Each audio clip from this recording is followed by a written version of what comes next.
Today, we're going to talk about something truly huge. It's the story of one of the most ambitious public services on the entire planet, India's 108 emergency system. And believe me, this is an incredible tale of innovation, massive scale, and a really unique partnership that, and I mean this, literally changed a nation. Okay, just imagine this for a second. There's an emergency. You desperately need an ambulance, the police, the fire department. But what if there was no single reliable number to call? No 911, no 999. For hundreds of millions of people in India, that wasn't a hypothetical. It was their reality, a situation where help was just often completely out of reach. So what was the cost of that reality? Well, in the early 2000s, this was the estimated number of people in India who died every single year. Not from the emergency itself, but simply because they couldn't get medical help in time. 4 million lives. Just let that sink in. A number that big, it wasn't just a problem. It was a crisis that absolutely screamed for a revolutionary solution. Right, so with millions of lives hanging in the balance, creating a unified, fast, and easy-to-access emergency system, well, it wasn't just a nice-to-have. It was an absolute national imperative. And that solution started to take shape back in 2004 with a new nonprofit. A year later, the 108 service officially launched in one state with just 30 ambulances. A tiny start, right? But the real game changer came in 2007. That's when the government stepped in, forming this super important public-private partnership and providing, about 95% of the money needed to take this thing nationwide. Okay, so how does it actually work? I mean, how does a simple 3-digit number manage to coordinate this massive, life-saving response that stretches all the way from huge, sprawling cities to tiny, remote villages? Well, let's break down what happens when someone dials 108. So it's this really slick 5-step process. First, of course, the call comes into a response center. Then, incredibly fast, we're talking 80 to 90 seconds, an operator figures out what's wrong, triages the situation, and gets the nearest help on its way.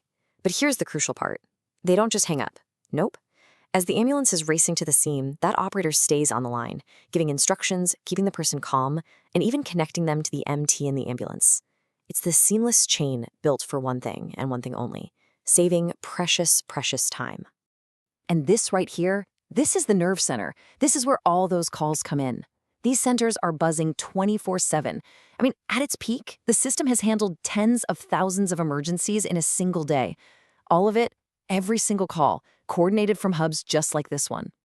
Okay, so we've seen the nerve center. Now let's get out of the call center and onto the street, because as incredible as the system is, it's the people and the vehicles on the front lines that are actually out there saving lives. And this really shows you just how adaptable the whole thing is. You've got your standard ambulance, weaving through chaotic city traffic, but then you also have these specialized boat ambulances to reach remote communities that live along rivers. The mission is always the same, right?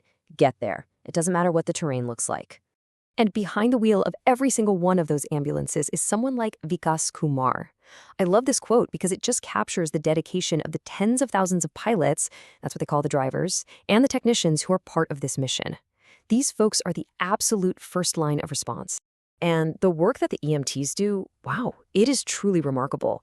And it's not just, trauma care for accidents. Get this, over 500,000 babies. 500,000 have actually been delivered inside 108 ambulances. I mean, think about that. These vehicles don't just save lives. Sometimes they're the very place where life begins. Okay, so the individual stories are incredibly powerful, for sure. But when you step back and look at the hard data, that's when the full scale of 108's impact becomes just undeniable. The numbers are absolutely staggering. 700 million. That's the number of people now covered by the 108 service. To put that in perspective, that makes it one of the largest, if not the single largest emergency response system anywhere in the world. It's just massive. So what does covering 700 million people actually translate to? Well, it translates to this: more than 2 million lives saved since the program began. That's not just a statistic. That's 2 million people who got to a hospital when they needed to. 2 million families that were kept whole because of this service. And of course, in any emergency, speed is everything, right? So let's look at the response times. In the cities, the average time is a pretty swift 14 minutes. Now, out in the rural areas, it's longer, about 31 minutes. And that makes sense, It highlights the challenge of covering huge distances, often with tricky terrain. But for millions of people, this is a lifeline that just flat out did not exist before. But here's what might be the most incredible part of this whole story: the efficiency. This entire thing has been built at a cost of less than 50 US cents per person served. Let me say that again, less than 50 cents. For comparison, the 911 system in the US, that costs around $50 per person. It's just a stunning model of affordable excellence, all done through really lean operations and smart, tailored tech. So when you see that kind of success and that kind of efficiency, it naturally raises a huge question, right? Could this system actually be a model for the rest of the world? Is what India built a blueprint that other nations could follow? Now look, the system isn't perfect. Let's be real. It faces some massive challenges. I mean, you have to navigate the incredible diversity of languages and dialects in India. You've got to figure out the fastest routes in rural areas where road data might be spotty. And just think about trying to keep training and quality consistent across such a gigantic network. These are all really significant hurdles they're still working on. But even with all those challenges, the world is absolutely taking notice. I mean, when a magazine like Forbes runs a headline that says what the US can learn from India's emergency response system, well, that tells you something. It signals a major shift in how we think about innovation. It's not just a one-way street from west to east anymore. And that really leaves us with this one big, fascinating question to chew on. This whole system, it was built to solve a uniquely Indian problem at an almost unimaginable scale.